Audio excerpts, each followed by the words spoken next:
What's up, YouTube? AlphonZeus of Team Gradelock here with another episode of Team Gradelock Unlocks the week. We are at 50 episodes. Oh my, we are 2 episodes away from a whole year of doing Unlock the week for you. So, of course, as usual, we're going to be providing you with the latest Cardfight Vanguard episode, Ride 177, as well as results from our local, or lack of, and any other Cardfight Vanguard news that so happens to pop up. Now, let's get right into the episode. Now, of course, as usual, spoiler alert, you haven't seen the episode yet, please pause, close the video, go watch that episode, and then come back right here so we can discuss about it. Of course, if you don't want to do that, please click on the link in the description down below to get right to the results of our local, or any other news. So, Ride 177, The Announced Truth. This is the episode where you get the whole revelation as to what's going on, kind of signifying the halfway point that we have reached in this episode. Or in the season 4, actually.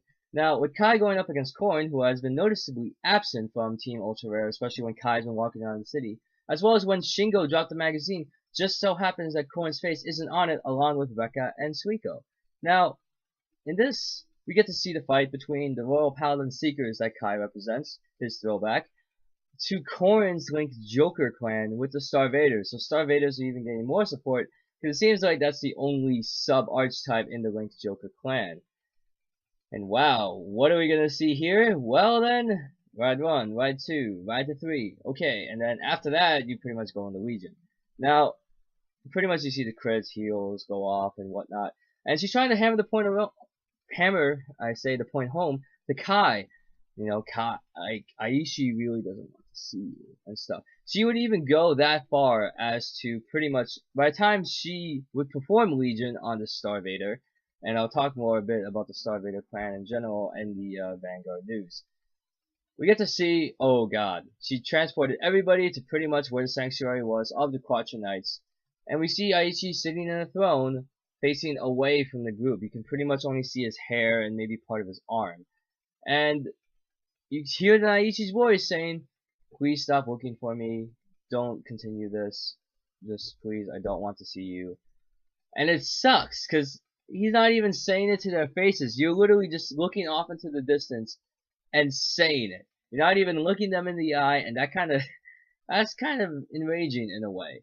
And I can't really think of a proper response, because Kamuri's been really heartbroken by all of this, especially, I still can't believe it. That was a key phrase that he kept saying. And of course, yeah, as a fan, it's kind of hard to see Aichi, out of all people, to say such a thing. Even back when he was in his Season 1 days, when he was struck with Cyqualia, I don't even think he would be that calm and dissing his friends that have been with him for all these seasons.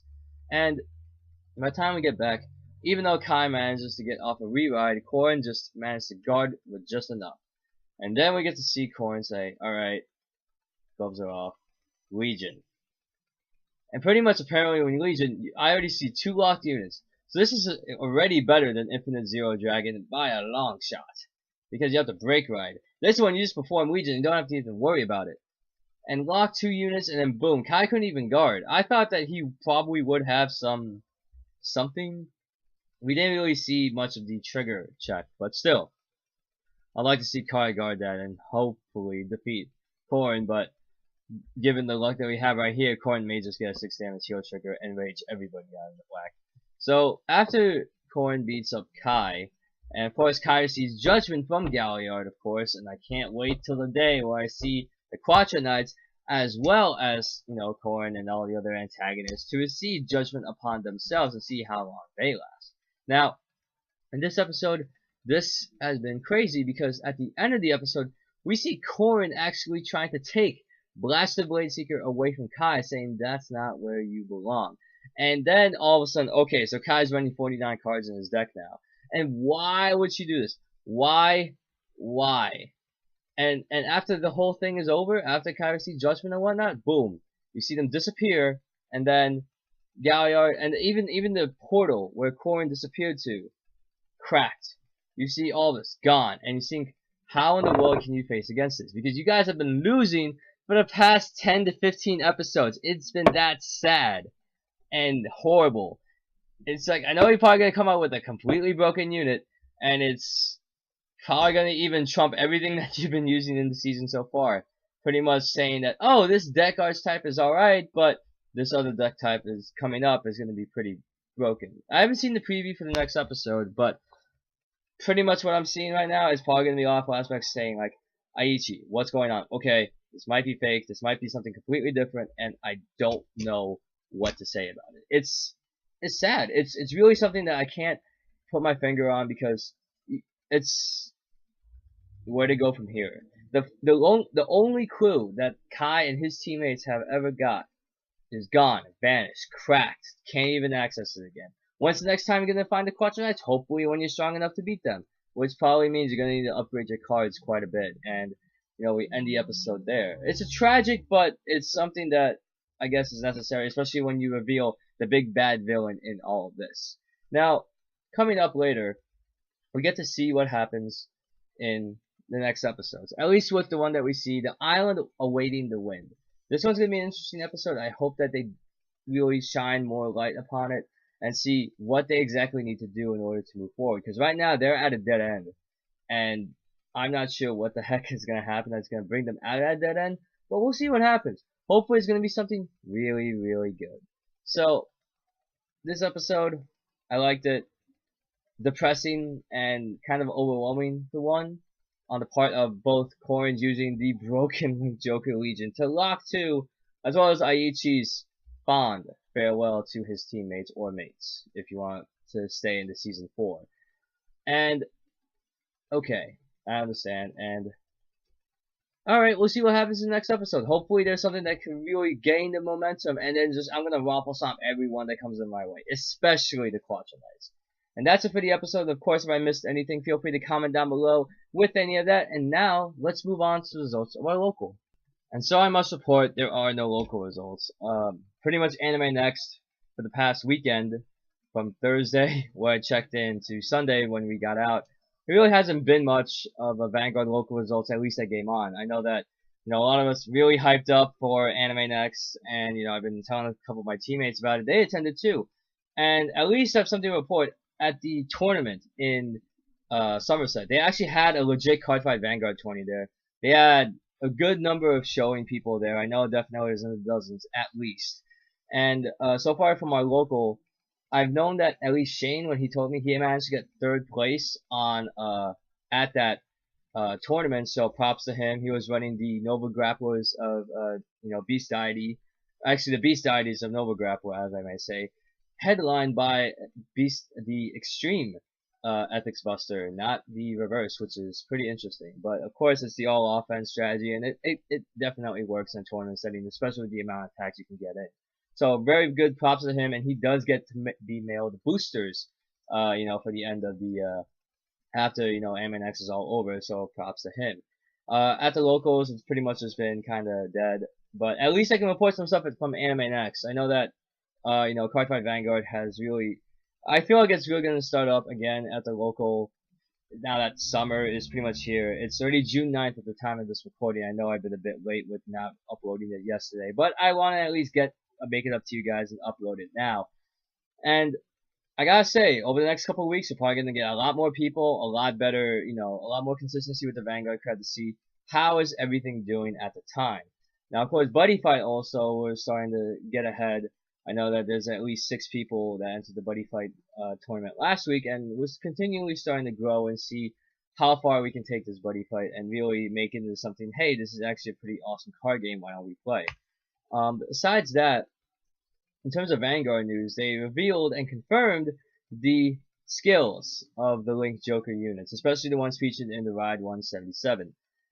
And oh boy, this is crazy, because now, just like what the anime said, you perform Legion, you lock 2 units. So that's great, although you can only perform Legion once per turn. It kind of makes up for being free, and you're going to have a 20k Vanguard swinging every single time. Now, when going into the grade 2 of that Legion mate, where Corin decides to call it her Avatar of Sin, he has an even more broken effect. A 9k, say somebody's locked, place them on Vanguard and Rearguard, boom, you lock something. That's crazy for the combo locks. You don't even pay. No soul charge, no counter blast, no soul blast even. Just place it and lock it. Oh, you have a lock? Okay, I can lock that. That's really awesome. That's actually really, really awesome. So, that Link Joker trial deck is definitely going to go hype price, and it's going to be extremely, extremely awesome. Now, moving on into what's going to be in the future, a lot of people are preparing up for set 14, especially the trial deck.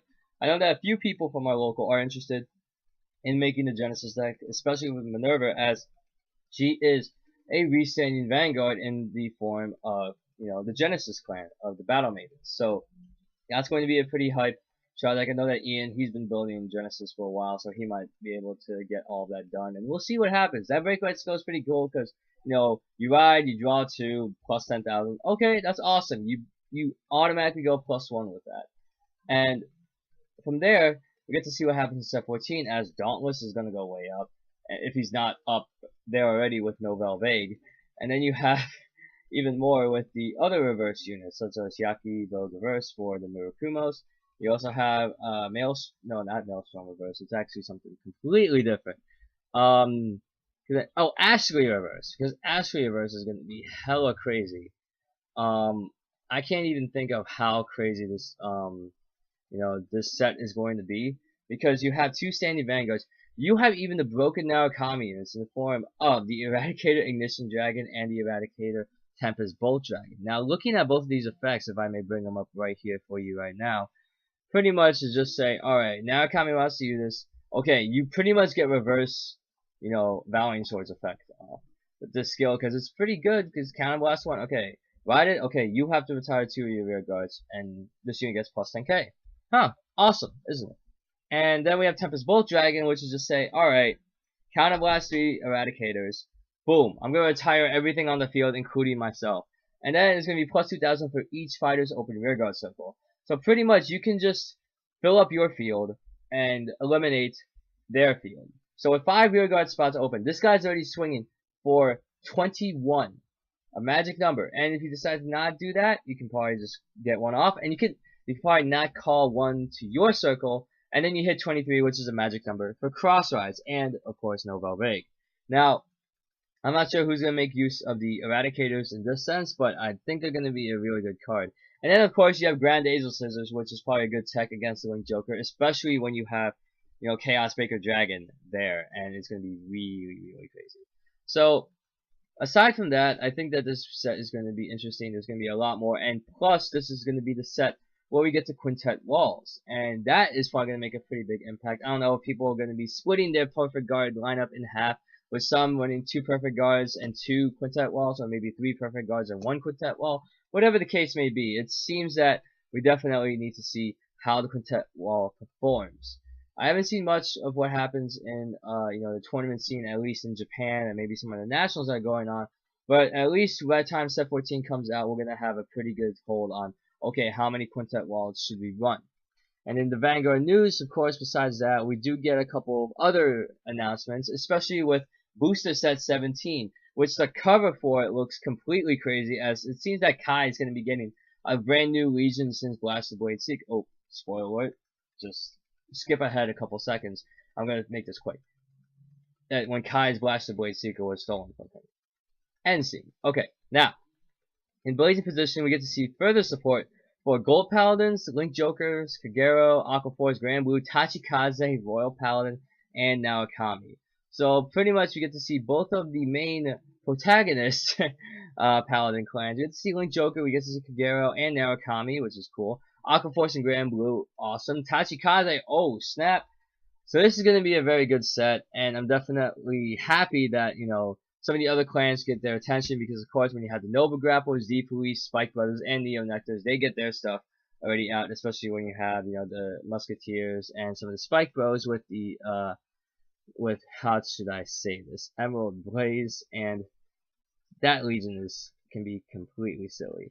Now, as we move on, I know that another thing that we're trying to really plan up is to do a video for Domino Paris 21 for his channel to be, featured on his channel Spotlight, and we're trying to do our best to make sure that we can follow up on it. And of course, it says take your time. It's like, okay, cool. We're probably gonna need some time just to gather up all the members and take one afternoon off, just to at least record the video, make sure everything's good, and just share it with him on Google Drive, so like he knows that we're still alive. Aside from other video content, I haven't really managed to put up much more aside from what's been going on lately. I don't want to put up incomplete casual series matches because I know I'm missing some, and I don't want to do that to you guys. But we'll see what happens. If I can meet up with some people to do just a quick casual series on Wednesday, I'll definitely love it, because I do want to put up more videos in between the Team Gradelock Unlocks week to show that, you know, we're actually putting up more than one video every week. Aside from that, I hope that everyone's been enjoying their summer. It's going to be completely hot out, so keep watching out for that, guys. And aside from that, that is it for the 50th episode of Team Gradelock Unlocks Week. I am your host, AlphonZeus, and I hope that you enjoyed this episode. Don't forget to comment down below and like and subscribe to our channel if you must. And that's it, guys. Feel free to stay tuned for the intro video later on today. Take care, guys. Have a good night.